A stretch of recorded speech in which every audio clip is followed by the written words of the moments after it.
Welcome, guys, to episode 8 of Cricket Roundup with the Rajasthan Royals, Super Royals. It's a pleasure to host the show today. So, lots happened in the cricket world since our last meeting. Firstly, we'll go through the Test series, and then secondly, we'll go through the IPL auction and what the Royals did in the IPL auction. So, we should have a good and interesting conversation. So, firstly, the big question in English media, living in England, is was it Pitch Ka Jeet? India's winning, bad batting by England, or was it the pink ball? So just a quick question, guys. Did the pitch decide this match? I think it's a combination of pitch, a bit of poor batting by England, and the factor of the pink ball. I think I agree with Vinay. But I believe that the pink ball, the nature of the pink ball has a lot to contribute for. We have seen that the teams have not yet adapt how to face the pink ball. So I believe that playing with the pink ball on such a track made it difficult for them. And I believe that if it was a red ball, then the game would have gone on to the third or fourth day. So I blame the pink ball more than the pitch in this matter. Well, I agree with both of them. Of course, it was a challenging wicket, but it wasn't as bad as what the scorecard suggests. And of course, the batsmen, they played it very poorly. Even, in fact, both Rohit and Virat admitted as well that both sides, they did not play the way they should have. So it was a challenging wicket, but it wasn't as bad as what the scorecard suggests. No, in my view, I seriously think the batsmen failed to adapt to the conditions.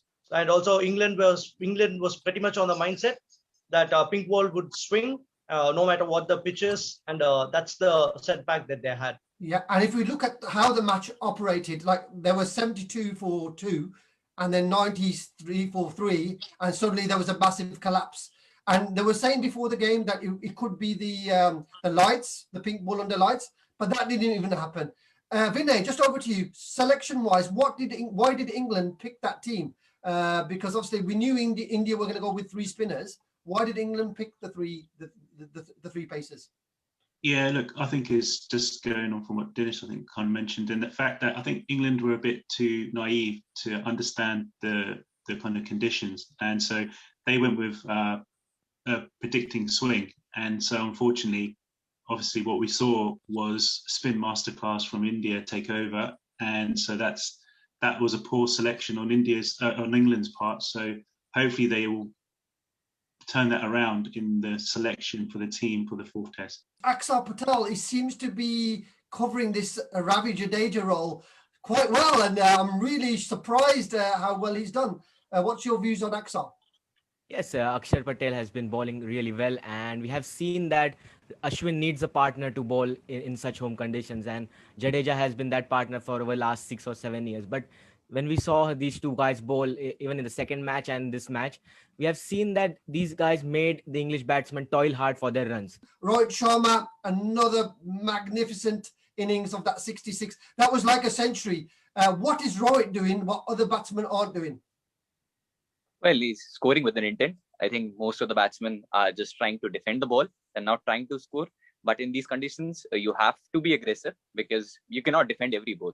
If you're just defending, you'll find an edge, maybe in few balls. But if you're scoring with an intent, that's the only way to play. Are India going to make this World Test Championship final now, or do you think England can win the final test and let Australia through?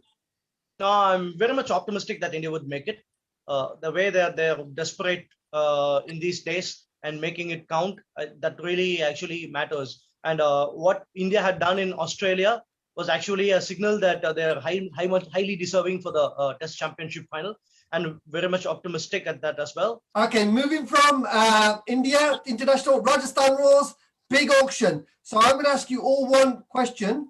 And if you select one player, the other person has to select another player. So I'm going to go to first Vinay. Who was your best selection for Rajasthan Royals in the auction? What made you so happy?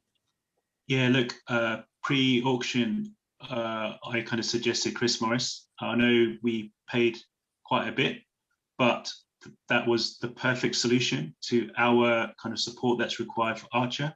And that's a brilliant summary of that, because all the fans I'm connecting with, they are saying exactly the same thing. Money, probably a bit too much, but what we needed in the team. And we have to remember it's one auction away from a super mega auction. So even the money isn't really a big problem. It was the need of putting that through. And I think that's the big area that we've got to think about. I think it has to be Shivam Dube because we have got him for, I think, 4 crores. I'm not sure if I got the amount right, but when you get an Indian player, a capped Indian player for less than 5 crores, it is always a big case. And especially for us, we have been struggling with our middle order in the last season. I believe that Shivam Dube provides that bit of stability in the middle order, and that allows players like Ben Stokes to maybe, even if Rajasthan wants him to open there, then it allows him that extra freedom. And even having Shivam Dube in our side, that provides us with an extra bowling option. So previously we used to see that when our top bowlers, maybe Archer and Stokes, go for runs, then we are completely exposed. But now we have got plenty of bowling options in our lineup. So I believe that the addition of Shivam Dube will provide us that extra factor for us in the season. And that's a big point you've made there, because Shivam Dube gives us more flexibility in the batting, gives us the extra 2 overs in the bowling. And again, it's an Indian player, so we can stick to our foreign quartet. One disappointment, what you thought that we should have got, but we didn't get in the auction? Well, I just wanted one player in the squad, and that was Chris Morris. I was literally dancing when you got Chris Morris.